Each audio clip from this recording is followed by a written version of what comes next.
See, when you read the Bible, the Old Testament, you're reading it through the perspective of the writers. And they always thought everything was God. And that's still a mindset of some religious systems. If it happened, it must have been God. Now, I don't believe that. And I don't believe that we should literally be taking what they wrote and thinking that what they wrote is the truth, because they wrote from their own perspective. That's why they could say God told them to wipe out this whole race. He didn't. We have so many parasites in our body that hinder our so basically what it does is it's like a frequency, and it targets those parasites, and it actually kills all the parasites. So it's formulated just for his body. So anyways, he's had a lot of success, but he actually uses the same type of equipment. You're holding these things and the computer tells you what the problems are. Okay. Yeah. I mean, there's all sorts of biofeedback systems that will give you insight into perhaps where your body's out of sync or where there are things which are negative, and you can address them. I mean, certainly when I was using the Spooky 2 Rife frequency generator, one of the things that could do would be to put frequency into water, then you drink the water. It had a PMF coil that you placed water on in a bottle or something, and then it would fill water with that frequency. What they advised doing at the beginning of using Spooky 2 was to do a baseline scan, and that baseline scan would check for parasites and all sorts of negative things, and it was 11-day scan. So they use DNA. I mean, you wouldn't want to be sitting there holding sort of things, plasma things, coils for 11 days or TENS pads for 11 days, whatever. So they do it remotely on DNA, which effectively quantum entanglement means if you've got DNA, it affects all your DNA. So that's what they did. And what they found was in that 11-day scan, people would often feel quite unwell, because what it would do, it would attack all of the parasites and other negative things within the system, break them down, but release the toxins. So you then have to run a toxin scan or a sort of cleansing your toxins from your body. So some people, who didn't have, some people only had the basic Spooky 2 machines, could only run one thing at a time because it only had one channel. When you get the next model up, which is the X Gen, I think, or something model, then that could run 2 channels. So you could run a detox alongside the baseline scan. So when the toxins, because within them, there's other things within them.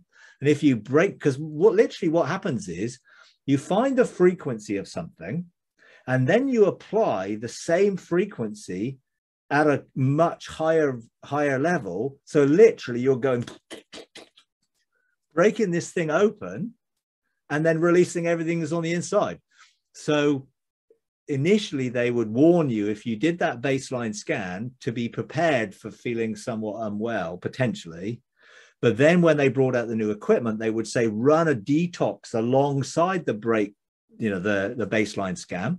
So when the toxins get released, then the detox then was done, so you didn't actually feel bad. And literally they ran what was called hunter-killer programs. That when you ran a program to break down certain things, they would hunt out the frequencies of the things that were released in the breakdown and destroy them, so that you didn't sort of run into feeling bad for because you're releasing a lot of toxins when you break down parasites or other things within the body from within. So they learned a lot, I think, and then produced stuff so you could actually more safely do it. It wouldn't kill you or anything, obviously, but sometimes people felt unwell during that baseline scan. But of course, once you got rid of all the real sort of baseline rubbish, Then when you do a biofeedback scan, you can get a much more clear indication of what the issues are, because you don't have all this background sort of toxicity in your body. You have then you can find what are the actual things within organs or different issues that you can deal with more specifically by doing that. Obviously, you know, if you have some things which are pretty quite intense, then sort of doing a DNA sort of thing is probably not going to hit it on the head. So having plasma coils, so you hold the plasma coils and you're sort of placing a plasma, you know, in a plasma field and all of that, is more designed for things like cancer and other major metabolic diseases, diabetes and other things, rather than the sort of the general things that you can run in the background on DNA. But it will take a lot longer, you know, if you've got some severe metabolic disorder or any sort of real major disability going on. So they sort of advise then to do short hour-long sessions with the coils, or as you say, you know, putting frequency into water and then drinking that water continually as a continual sort of adding to your system. And you can add positives as well as remove negatives. So you could put in vitamins, frequencies of vitamins, or essential oils frequencies into the water and drink it. Then you don't have to buy the essential oils or the vitamins. You just have the frequencies, which is really the good parts of it. You know, so there's lots of things in there. I mean, I didn't use any of this on myself particularly, by, you know, and I've sort of, you know, it's now in our wellness room. So they're using it in there. Jeremy's sort of getting used to finding out more of the things because that's his thing. So yeah, lots of interesting things when it comes to frequency and dealing with the body and being aware of the things that we eat and drink and how that can affect us. And there's lots of baseline toxins which are in the body. I mean, there are lots of bacteria in the body which are good in the gut. If you haven't got good bacteria, what do they call it? Probiotic bacteria. That is a good thing, which breaks down things within our food and when we eat and all that stuff. So we've got to be careful you don't destroy the good stuff, you know. So it's quite something I think people have to learn about, and don't just jump into it without doing some research and making sure that what you're doing is good for you and safe for you, rather than sort of just plunging into bombarding your body with certain frequencies. You don't want to do anything negative. So it's to be wise and to do all these things with wisdom, you know, and some things work better with some people than others. You know, a lot of people use ASEA, which is a liquid which helps in sort of the redox system, which in the mitochondria of the cells, there's communication, which often breaks down over time. So your cells don't communicate with one another. Therefore, a cell which needs to be renewed or repaired or replaced can't communicate to the body the need for that. So it just sort of remains in a sort of decaying state. Whereas if you repair the body's ability to communicate with itself, then the body was designed to self-repair and to self-heal. But if you don't tell it it needs to be healed or replaced or repaired, then it just sort of decays, you know, and that produces the negative things. So it's quite a complex sort of understanding of all this. And some people use different things. You know, I find it interesting, but not something that I need to use myself, because I can apply the own frequencies to my body with my intentions. So I apply my intention for health and wholeness and complete immortality to me, because I live in that mindset. So I'm literally living in a mindset of immortality, which means my body is functioning. And sometimes I talk to my body, particularly if I damage it, you know, cut it or, you know, stuff. I talk to the cells to repair themselves quickly. So I sort of work with myself in healing and self-repairing and restoring things to wholeness. And I think some people just don't know how to be intentional. So they sort of don't know how to focus. So it's like, oh, well, can you pray for me to be healed? Well, yeah, we can do that. But actually, you can learn to live in balance and harmony, oneness, spirit, soul, and body, which will bring a balance, which I believe will ultimately lead to an immortality. Because I don't think the body is designed to have anything negative in it, and to be self-repairing. And, you know, even I think, I don't know how many weeks it takes for all the cells in the body to be completely restored, but we're designed to do that. But the over period and with age, the system fails to communicate properly. So a seer actually is a liquid which is designed to restore the body's ability to communicate. They also do a gel which works really amazingly on burns and things like that. I mean, I've seen somebody who burnt themselves in the kitchen, put Renew gel on for, I think, 7 times in a short period of time, within a few hours, and literally the burn was gone, completely repaired itself. Yeah. And I think my daughter has done that on stuff where she's done it using Renew gel.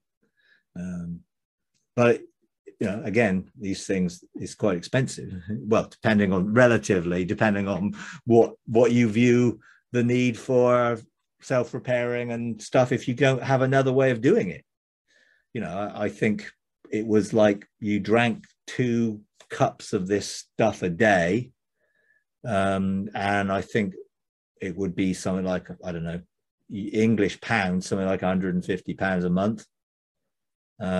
Canadian dollars, maybe, I don't know what that is. Does it double, sort of $300 a month or whatever? Which for some would be, well, if I'm going to live, in health, then that's worth it. For others, they may like, well, I can't afford that. Can't even afford a cup of coffee. So, it's relative. But I think we can learn to put all these principles in regard to frequency and everything else by intention. Some people use tuning forks, where they would have a tuning fork, and when they would then put the, on their body, then that frequency would actually go into that position on the body intentionally. I can play crystal bowls and play the frequencies and release intention through the frequencies, or I can just focus my own consciousness towards my body in a favorable way to live in balance and health and wholeness and oneness and energy and life. Because Jesus promises abundant life. Well, abundant life doesn't have any death in it, or disease or aging or anything else in a negative sense. I mean, I think obviously you're going to go older because essentially you're living that long. But if your cells are repairing themselves all the time and in a positive way, then there's no need for that to descend into, well, I'm alive, but I'm not able to do anything. Health is supposed to be an abundance of life, energy, to be able to do everything that you're created to do. So, yeah.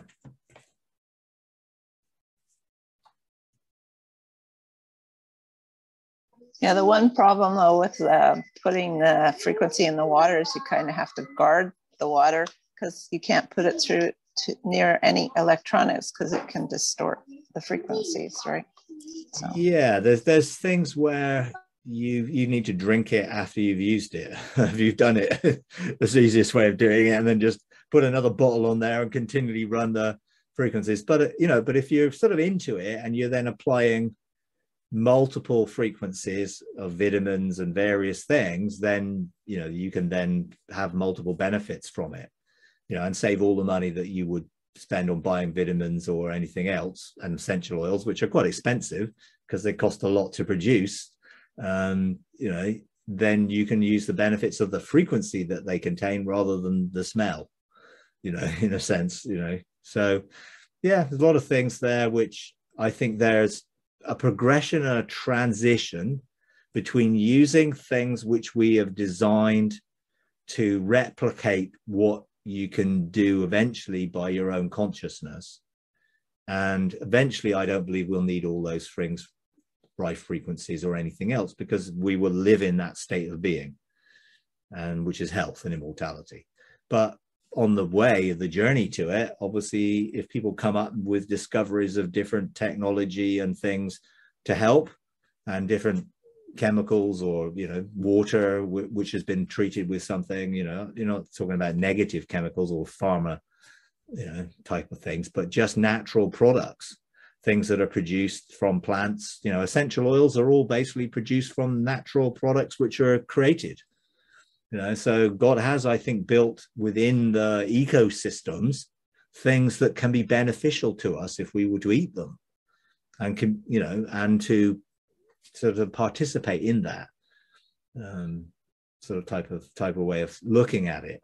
So there may well be natural things. Now, some of those natural things have been misused, you know, because they may have some aspects to them which can be used for nefarious means, let's say, when it comes to, you know, illicit drugs or anything which come from natural products, you know, like, you know, I'm sure if you were to chew the cocoa plant or whatever they use to make cocaine, there would be some sort of, probably sort of thing like eating something which will stimulate you to sort of feel energetic, you know, which is not a bad thing. But if you then purify that to produce a powder, which when you take, it goes way to the extreme that it becomes addictive and everything else, and actually when you just chew the natural product, it just gives you a background boost, which what food can do, then there's nothing wrong in that. But if you then take it to the extreme, and then we put our own understanding in there, and then we purify it, just like sugar, you know, if you use sugar cane and different things, it's a natural thing. You can use it within, if you make purified sugar out of it and intensify it all, and spoonfuls of sugar can be very addictive. You know, same with, you know, poppies. And, you know, I'm sure some measure of, they use the poppy, you know, to produce some measure of pain relief, but then you can make it to produce something which is man-made out of that, which is very addictive and can be used in a very addictive way. And we know what happened with the pharma industry when they got hold of that in the US, and basically addicted a whole nation to oxycodone, you know, because they were using what was a natural material, but then they were putting it in a form that made it highly addictive and essentially killed hundreds of thousands of people, and has still got a massive addiction rate for those things. I mean, it's horrendous. We just don't have that in the UK. Yes, we have heroin and we have other things, but we never had oxycodone because it was not produced or sold in the UK in that way, you know, but we always have the ability to turn something that God designed for good, using the knowledge of the tree of the knowledge of good and evil, to produce something which goes beyond what God's original purposes were. The same for, you know, cannabinoids. You know, cannabinoids, when you use the right part of the cannabinoid, can be very, very health benefits in it. But if you have the THC bit of it and inhale it and whatever, then it can also produce sort of hallucinogenic effects and other things. Now you have people out there who are using those things in the mystical type thing, you know, shamanistic snuff and, you know, mescaline and peyote and all sorts of other chemicals, which they're using to open up realms of mystical experience. Personally, I don't condone that, because I don't think we need it. Now, has God met people when they've been on an LSD trip or a, yes, he has, because he will meet people wherever they choose to travel. But that doesn't mean that it's the way God intended for us to take chemicals which are mood altering or mind altering or whatever. You know, yes, there are certain chemicals which affect the pineal gland that opens up certain things.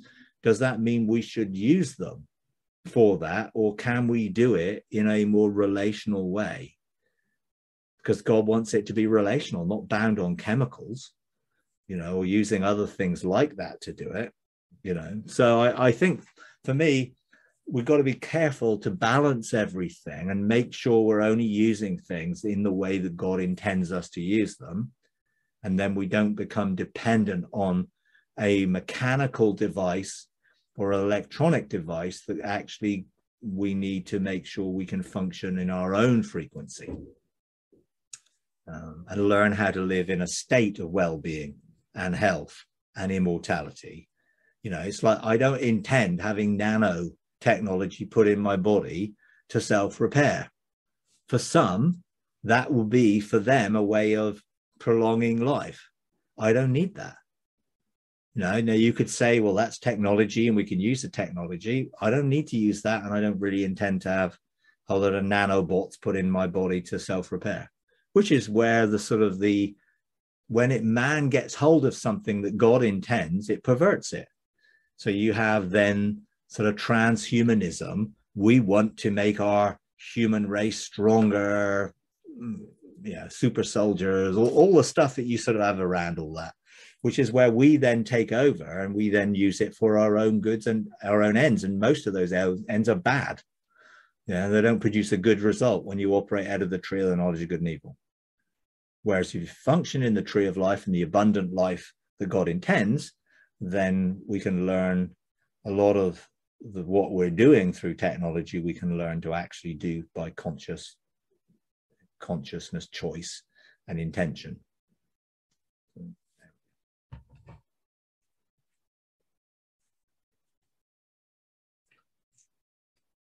Well, that was an interesting discussion.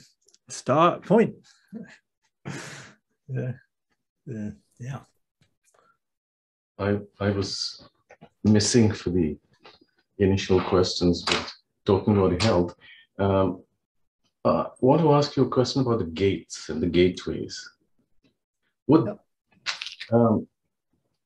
It's actually, sometimes I think it's beyond our grid of reference, at least mine, and what the net benefits would be for the planet Earth and for the rest of creation.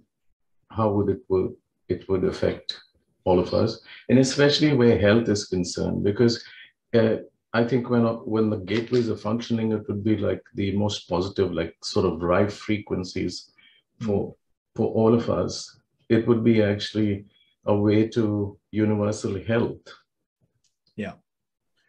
Yes, I believe that God created the whole universe, the whole of creation, to be in balance and harmony in one, to function together in a union of relationship.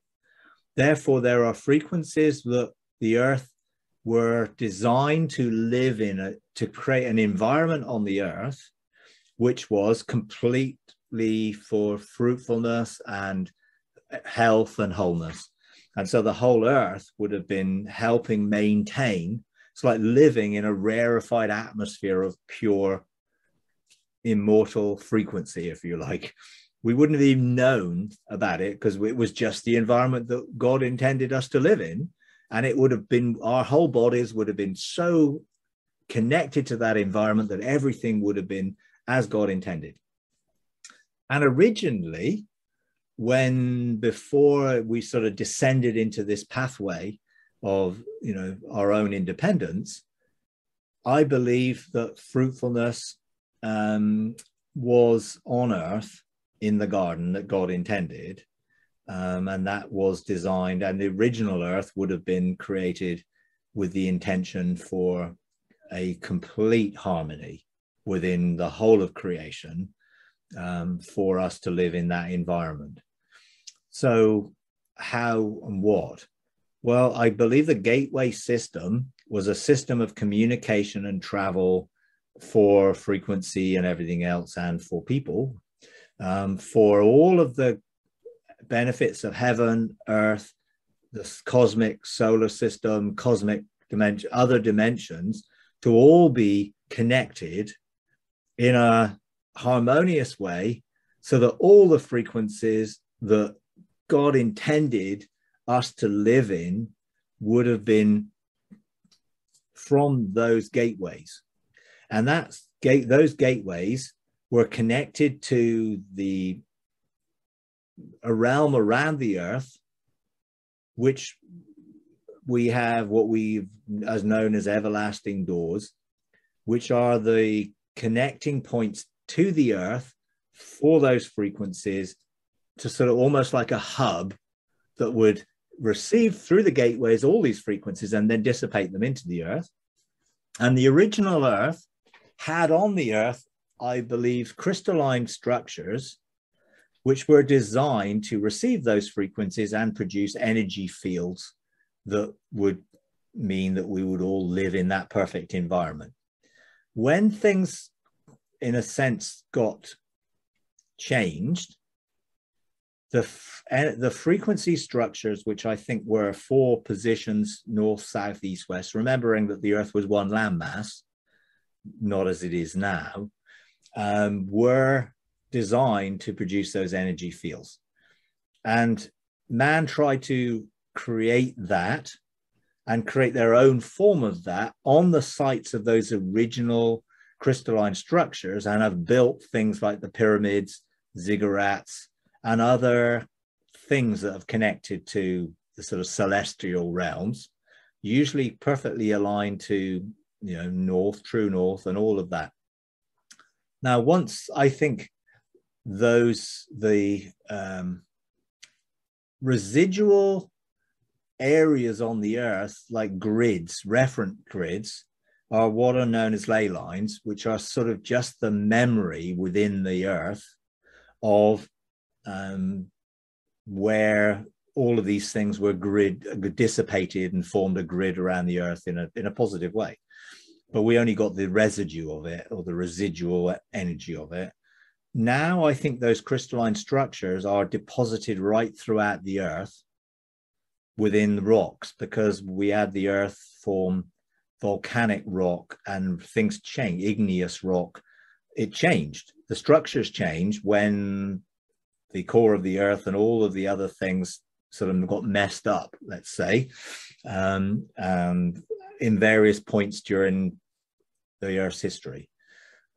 And now we have rocks which are crystalline, and some pure crystals like quartz, which we use to make things like that. And some of those crystals still have strong energy fields within them. They're chunks of it. Generally, there's a lot of quartz within the Earth's crust, which is sort of spread out in all the different things. So it's like there's still a background energy field on the Earth. But if the gateway systems were functioning correctly and all the planetary solar system frequencies were applied to the Earth, then there's got to be a way of receiving that, like a receiver of energy or frequency, and then a transmitter of energy. And that's what we talk about crystal radio sets. You know, when you used to get an electronic set as a kid, you know, crystal radios were the things you made using a crystal with this little tuner thing, a rheostat that you tuned in with a speaker. You know, fascinating stuff. You know, I remember having a set like that. But I think the Earth was designed for that. Now, if it was designed with 4 major areas, now those areas aren't there and they're all dissipated throughout the Earth, then we've got to find a way. How is it going to be restored? How are we going to see the whole Earth? And I'm not totally sure whether all of the crystalline rock without the whole of the crust of the Earth can do it, or whether there's got to be something else that we do. I don't know exactly, but I do know that the gates are involved, north, south, east, west gates. You know, we've been involved in the governmental groups with those gates, started with the west gate, now engaging the other gates.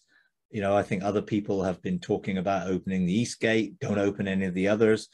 I think, you know, you can open the gates that you're mandated and you have authority and the maturity to engage with. And when we opened them, we found the connection to the solar system initially, but also to other dimensions. Now, those gates have been used for negative things, and negative knowledge and negative things have come through those gateway systems because they weren't correctly administrated.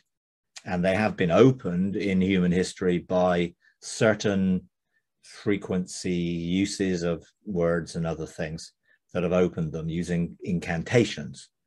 And they were opened in major history, ancient history, and knowledge was brought through those gates into the earth and created civilizations based on that knowledge, Sumerians being one. And in more modern times, you know, in the 20th century, that was opened again a couple of times. When it was last sought to be opened through the whole Jason Westerfield thing, 2015, you know, we were able to stop it being opened inappropriately. Now, 7 years later, we're now opening it appropriately because we're in a position to be able to administrate it. So there's a lot more to discover and a lot more to think, but I do believe restoration will be restoring the fruitfulness to the earth and the balance and harmony that the earth is designed to have with the other planets of our solar system and the other cosmic sort of things and dimensional realities as well. So there's multiple levels to it. But, you know, things that I never even imagined being able to do, we're now doing. You know, now we're only just learning, and we're still sort of in infancy, I guess, of learning how to do these things. And maybe, you know, where it was a lot more knowledge, wisdom, and prudence to have before we do it fully. But, you know, as you're restoring things and connecting with things like the planets and the planets themselves and their elementals and guardians and other beings God created for this sort of system to work, then you're beginning to reconnect. But there are still some major obstacles to that, which are some of the beings which are still operating on the other side, you know, and are still wanting the frequencies to be used for their own ends, and particularly for, you know, their worship, to be worshipped as gods of those planets. You know, so you got a lot of stuff still going on, and I'm sure God is using people to bring about the restoration of these things so that we will get everything back into harmony and balance as God intended, you know, which, you know, is all going to be relational in union and oneness. These gateways were once upon a time also used as a communication and a travel means. Up till now, I think there will only be malevolent intrusions into the earth. Do you think later on there would be this so-called good guys actually coming here and contacting us? There are dimensional beings which aren't fallen, but they're not designed to come into our dimension and operate here. They're designed to be in communication and relationship with us. So the relationship between the dimensions is as God intends, to be harmonious and in balance. We don't want to be stepping outside of the boundaries that we are supposed to do, but they are also. Now, there's a sense where to restore everything, you can travel to those dimensions through portals. Now, there are portals which are connected to through those gateways, you know, north, south, east, west gates. There's also a set of portals within the realms of heaven, which is a can't be accessed from the other side. We can go through them and back through them. That's my first entrances into that. I've also discovered there are sort of cosmic portals, hubs, which are connected to dimensions out into the constellations. So there are multiple ways of engaging. They need to be guarded and correctly used. And their purposes may be different. You know, they may have different functions and different, why have three different ways of engaging these things? I don't know. You know, 3 is a governmental number. Maybe, again, there needs to be a correct alignment of how you operate these things through the cosmos, through the heavens, through around the earth, that are designed to work together in a harmonious way. I think there's more to discover around all this. I believe that we would have used the gateways into our universe, into other galaxies, to increase the government and peace of God. So there's no end to the increase of his government and peace, and the fruitfulness that would have filled the earth had we tended and cultivated and expanded the garden, I believe would have caused us to colonize other planets or moons of our solar system and then go beyond. And I think the gateway system would have been the way we did it. Now, science fiction stories have come up with this type of thing, like Stargate SG-1 and Stargate Atlantis and Stargate Endeavor or whatever it was. You know, there were a number of these things which I think have some element of truth to it, but it's been built around stories. But actually, some of those stories relate to Egyptian gods and their use of the pyramids, because the pyramids were a transport communication system. I mean, you know, it's interesting. I mean, you know, I wish I knew when I watched SG-1, you know, all the series years ago, what I know now, because it was like one of the gods, they had a slave race called Gould. And one of those Gould actually became a member of SG-1 with the measure of going back to set the other ones free from their enslavery to this godlike race. Interesting. You know, and I think that's interesting in terms of the restoration of fallen beings and their participation with us in the Earth Shield and other things. So quite interesting. And it also in the story, there was an ascension process, because there was a group of beings called the Ori who were ascended and lived in a conscious ascension level. And one of SG-1 went through the process of ascension into that level and became another sort of operated differently, let's say. Again, you know, there's an element to that which is true or has some truth to it, because we are supposed to be ascending into a level of cosmic consciousness and one mind with God and everything else. So there's things in there which I find quite fascinating, because now I can see there is the truth of that. But of course, you know, it's still a science fiction story. You know, they had star gates with like symbols around them that they moved and aligned the symbols to go through wormholes effectively to other places, you know, whether they were other dimensional places or other places within the galaxy. But I do believe that's what the gateways were originally designed for. And we would have been able to travel to the moons of, you know, Jupiter and Neptune and other places through those gates. And the frequencies were designed to you know, connect through those gates.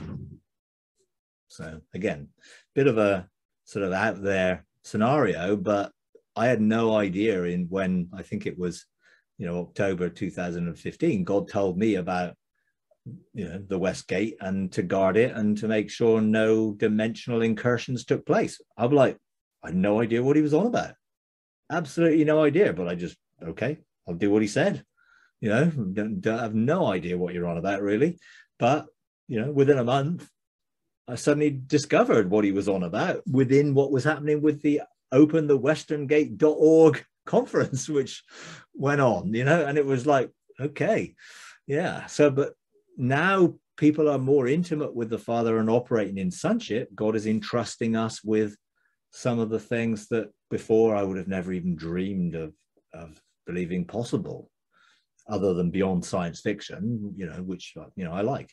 But so there's more to come, I think, and more understanding of how we can use it in the right way, you know, and do we have that knowledge right now? No, I don't think we have the full knowledge of it, but I think we will eventually when we need it to be able to use it properly. I still think we will colonize the universe with the sons of God, but not in the state we've descended into, because that would end up in war. We would start fighting over who owned the moon or Mars or other planets. You know, they'd be planting their flag on it, and okay, we own the mineral rights, or to the asteroids or anything else. And is, you know, corporations will be involved. And I think some of that is why corporations are involved in producing the technology for space travel, you know, because they see it's going to make money.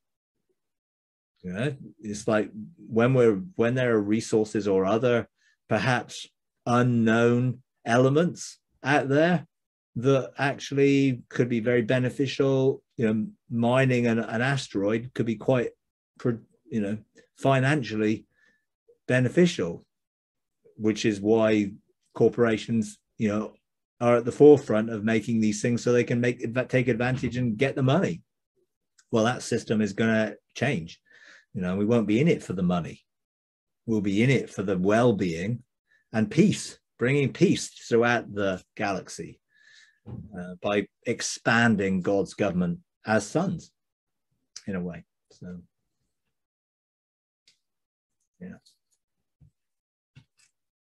Mike, you're saying that there are beings that are not in a fallen state?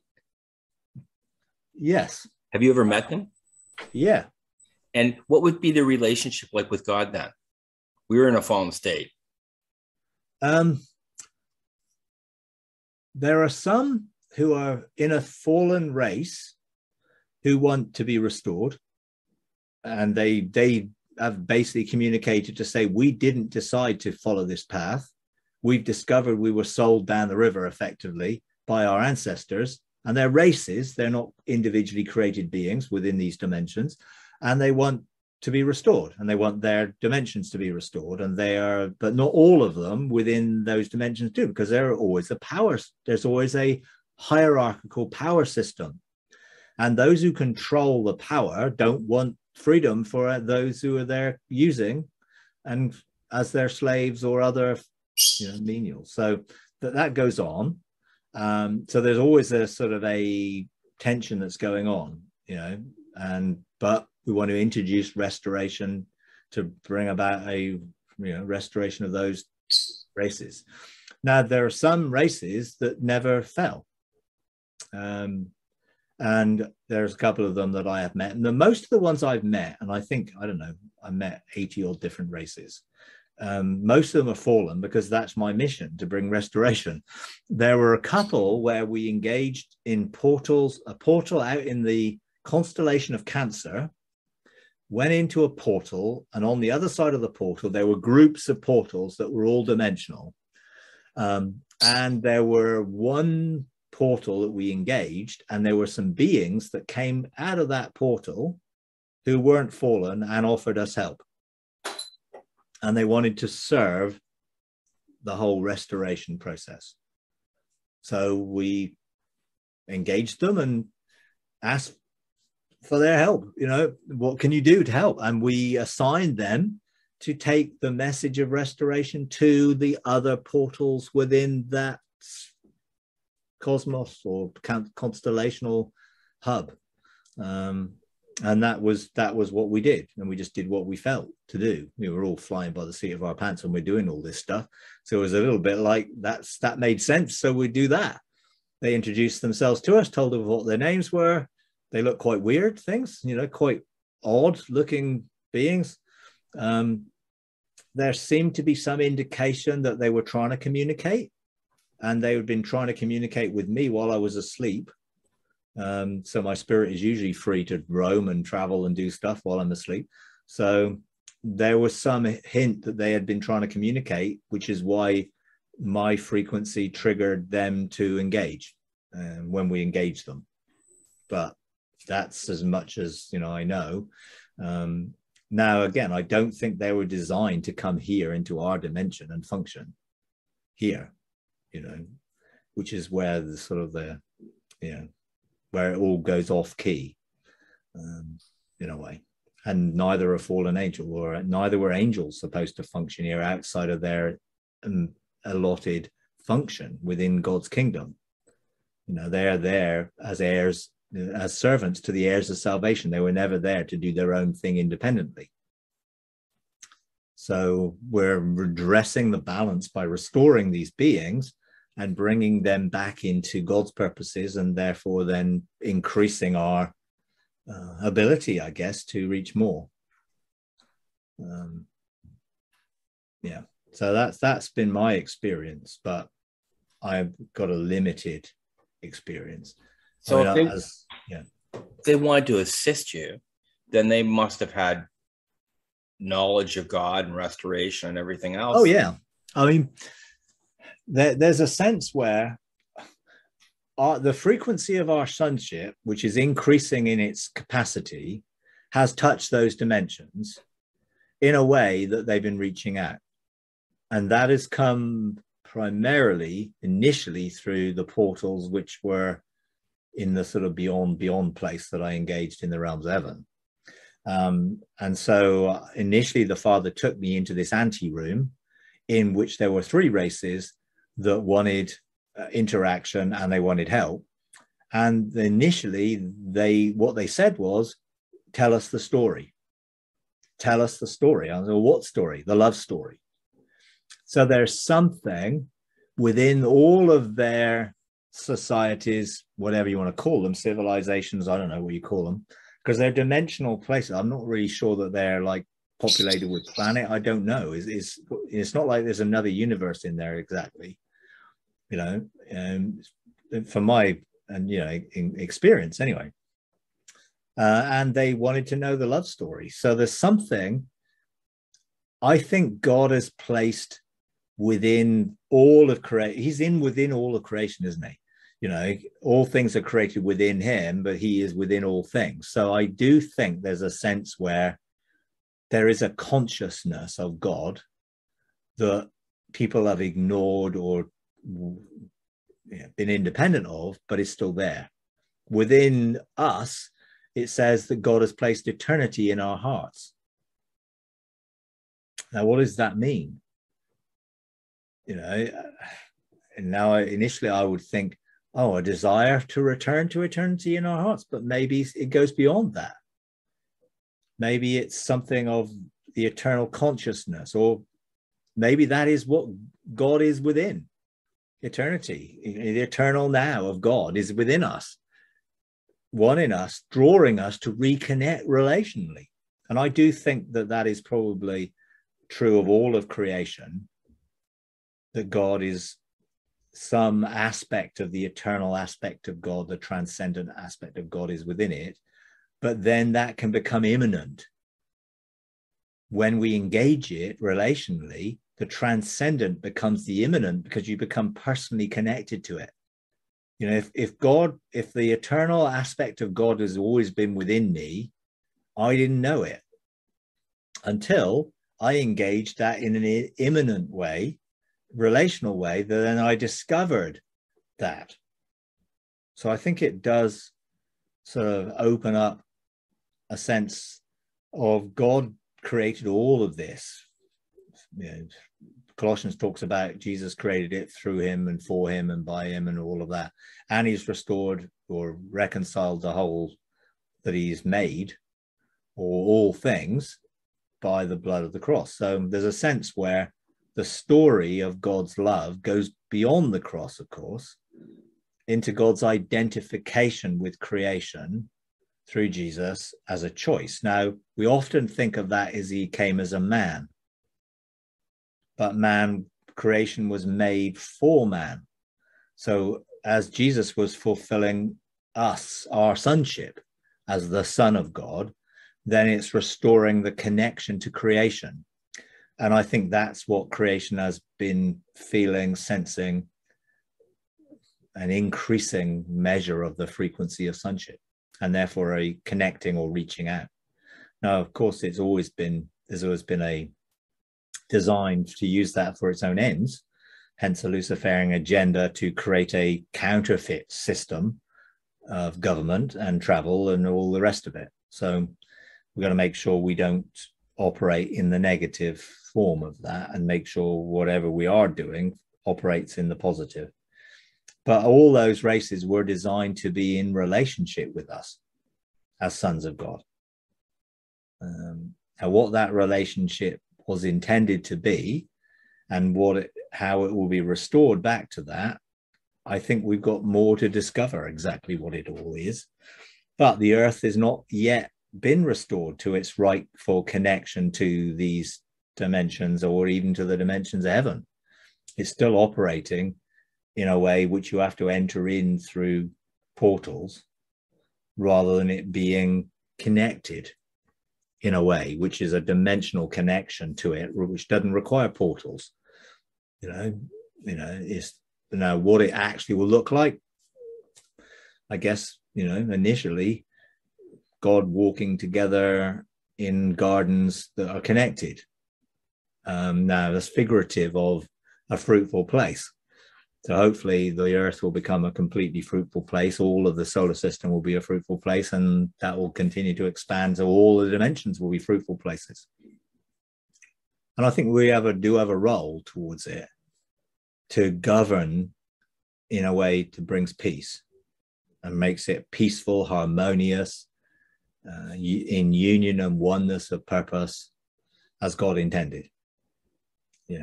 Not as is at the moment, which may be, less harmonious and more in tension and out of sync with what God originally intended.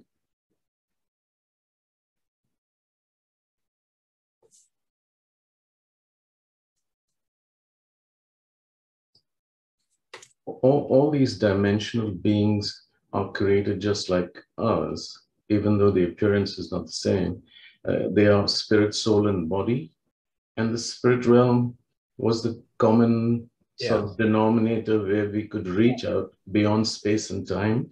Yeah, for me, some of them are very different in appearance than humanoid. Some of them are humanoid with marked differences, but humanoid still, and others are not humanoid.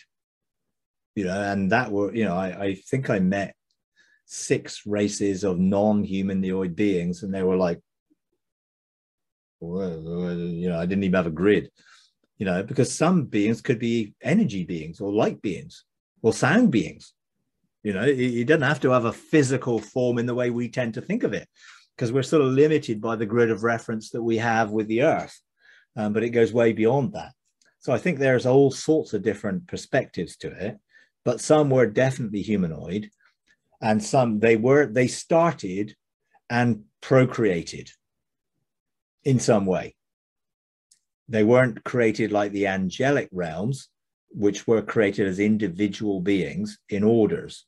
So there were similarities of function and maybe the way they looked, but then very differences. I mean, the order of chaos are all sorts of different weird stuff. Like some look like ladders, and some look like chariots, and some look like fiery portals, and some look like, all sorts of different things. Now, they're still sentient and they're still created beings.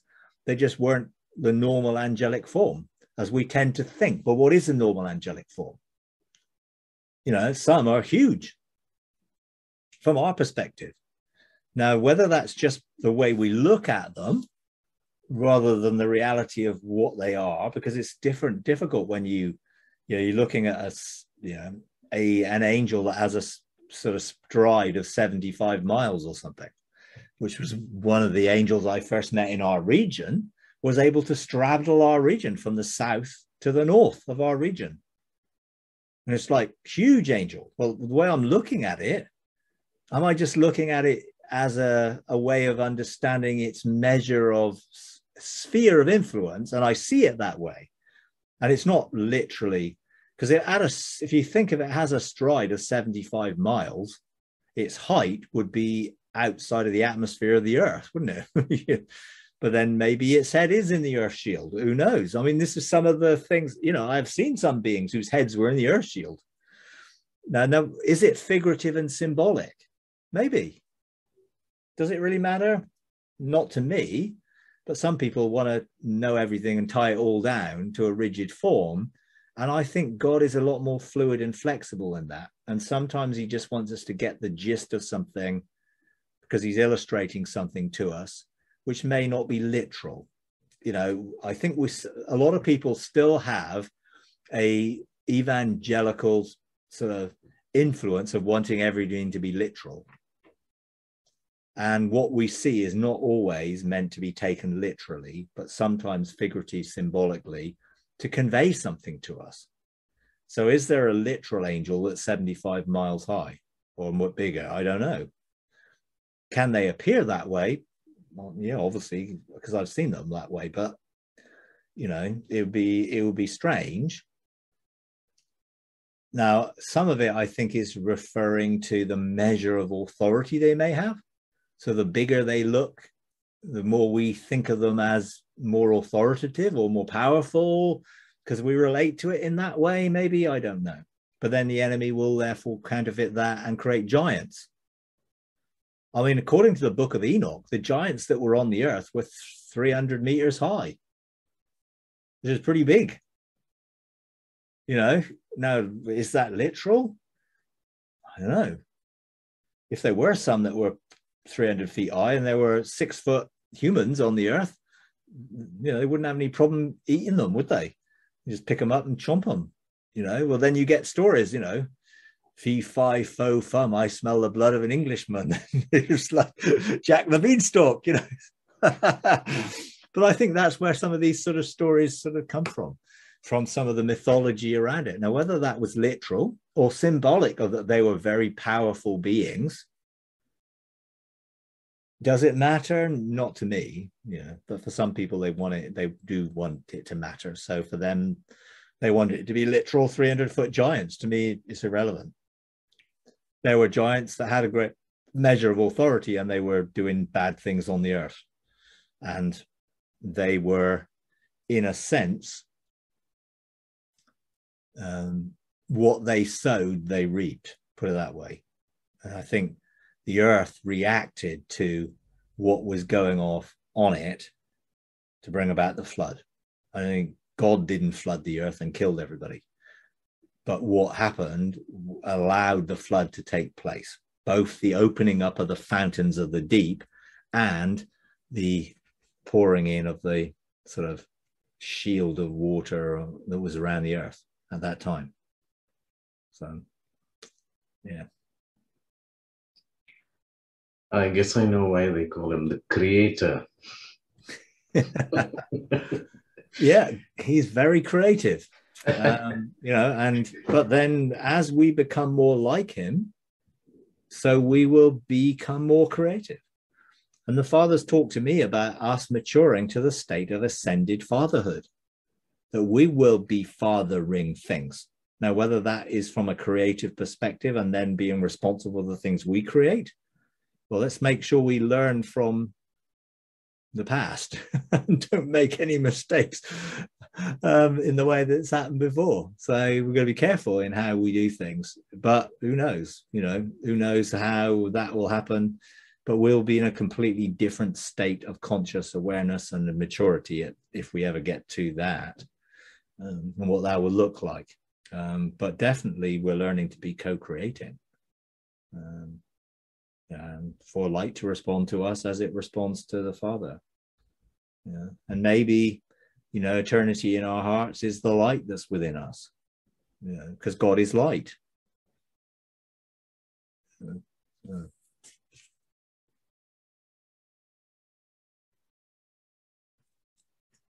Okay, anything else? Mike, you said that God didn't cause the flood to happen. Yeah, but it's see, when you read the Bible, the Old Testament, you're reading it through the perspective of the writers, and they always thought everything was God. You know, and that's still a mindset of some religious systems. If it happened, it must have been God. Now, I don't believe that, and I don't believe that we should literally be taking what they wrote and thinking that what they wrote is the truth, because they wrote from their own perspective. That's why they could say God told them to wipe out this whole race. He didn't. I don't believe God is any different in the Old Testament than he was in the New Testament. Their understanding of him was different because they didn't differentiate between God and Satan or any. They all, well, that was God doing, that was Satan doing that for God. So any of the bad stuff was attributed to Satan, but it was God who was ordering him to do it from their perspective, because it was an undifferentiated view of creation and a wrong view, because they didn't know God. That's the problem. They didn't have a relationship with him. They had a mediatorial relationship through a system which was developed called the law. So ultimately, I don't believe anything that paints God as anything other than love is a correct understanding. So some of that is our interpretation of what the Bible says in the Old Testament. Maybe we're taking things literal when they should be figurative and symbolic, or what they wrote was misinterpreted and they wrote through their own wrong understanding. Or then we create systems of theology trying to understand what their thing's in and make it into something that understands God. Jesus came to put all those things right. He came to reveal what God was truly like. And he had to challenge their view of God. And they still struggled with it. I mean, even after 3 odd years with Jesus, they were still saying, well, shall we bring down fire from heaven on this village and destroy them? You know, they still didn't get, God didn't like that. Because that was the picture of God was like. Well, Jesus was very clear. You ain't got it right here, guys. It's like, I am love. I'm not like that. God is not like that. I'm the Father of one. If you've seen me, you've seen the Father. So most of these misunderstandings come because we have a Bible that we've taken as a textbook and a manual that we should follow. Well, the Old Testament wasn't even written to us. It was written to followers of another system of belief, which has ended. You know, that whole system became obsolete, faded away. Jesus came to actually challenge their view of that. So you've heard it said, which was the rabbinical view of how they interpreted the Old Testament. You've heard it said, now I'm saying to you, this is the truth. You've heard it said, an eye for an eye and a tooth for a tooth. Well, where did that come from? Not God. Moses introduced it to limit what they would do in their vengeance. You can't kill someone who's taken your tooth. Basically, that's literally what it's saying. Well, that was based on the fact of their wrong understanding of God. You know, God never told them to take an eye for an eye. He said, if you're going to have this, you're limited. Moses said, you're limited in what you can do because I know how stubborn you are. I'm telling you, you can't go beyond this limit. God didn't give them that system. You know, they developed it because they didn't have a relationship with God in the way they were asked to. You know, so a lot of what they wrote was written from that wrong understanding and wrong perspective. And then we've created another religion based on that called Christianity, trying to reconcile those Old Testament things and not really succeeding. So a lot of people is like, well, I just don't even want to think about that type of God, or, oh, God is two-faced, dualistic, and he might be good one day and bad the next.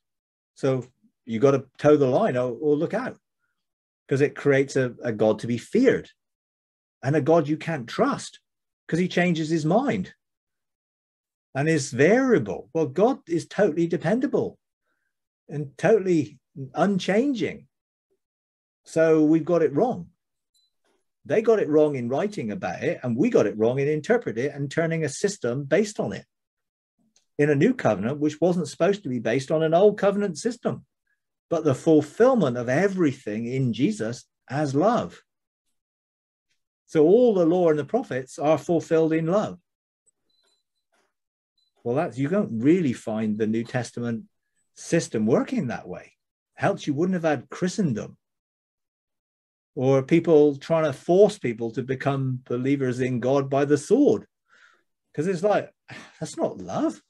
But that's what they came out of. How? Because they used what the Old Testament said to put their version of God, who was one to be feared, who would punish them, and hence hell and all the other man-made constructs around a God who would torment and punish his children forever and ever, which is like, whoa, how wrong could that be? But we all believed it because we had a wrong view of God, mostly because the Christian system is based on two testaments, which they have to try and sort of work together, and they don't work together.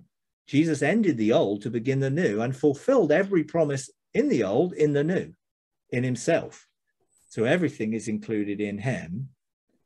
It's not to do with a system. There is no law. We're not under a law. We're living in a limitless abundance of grace, which is relational. You know, and that's the problem I think we face. So, oh, God flooded the earth. No. Sowing and reaping happened. They sowed violence into the earth, and the earth responded in releasing the waters of the earth and flooded the earth to get rid of the violence that was on it. That's what happened. But it's written as if God did it. Now, God knew what was going to happen, of course, and prepared a way out for them, an ark, so that there would be an ongoing sense of fruitfulness and government into the future, and so that the seed of woman would still come as Jesus. You know, if everyone had been destroyed in the flood, there would have been no Jesus, would there? Because there would have been no seed. But so there was a righteous seed that was unpolluted, which was Noah. You know, so you have all these sort of things that work together when you sort of look at it. Now, there are some who are completely, therefore, making what happened in the Old Testament as not literal, and it was all supposed to be figurative and symbolic. And there are people who are doing that today. I don't believe that is totally true. I do believe that some things did happen, as I do believe there was an Israelite people. I do believe that there were certain things that happened. I do believe there was a flood. But I do believe there can be figurative and symbolic meanings drawn from it that can be very helpful to understand things. I think a lot of those people who are now saying, well, there's no devil, there's no angels, there's no fallen angels, all of that, are saying that because they've never met them. They don't have a mystic experience. So they're rejecting the wrong view of God, and they're embracing a right view of God, but they're throwing out everything with that because they've not had the experience of the encountering heaven and encountering the angelic realms themselves. So they're going too far. The pendulum is swinging so far that it removes all of it to make it symbolic of our own mind, which I don't believe. I do believe you can interpret things and have helpful understanding about our own mind or our own body and being, but I don't think it's the only interpretation. And I think there are some things that did happen. Whether they happen exactly as they were written, probably not, because I think they were always written from a perspective which is framed by those who were writing it. You know, so they never really painted a bad picture of themselves. They always blamed somebody else generally, didn't they? So that's how they wrote it. And so I think that's really the story behind all that. God has not changed. He is love. Love doesn't destroy. Love restores. You know, so our interpretation needs to be framed in love and through Jesus, and not through any other religious system. Hi everyone, we're starting a Patreon page, patreon.com/freedomarc, and we would like to invite you to partner with us in taking the message of God's unconditional love, limitless grace, triumphant mercy to a bigger global audience.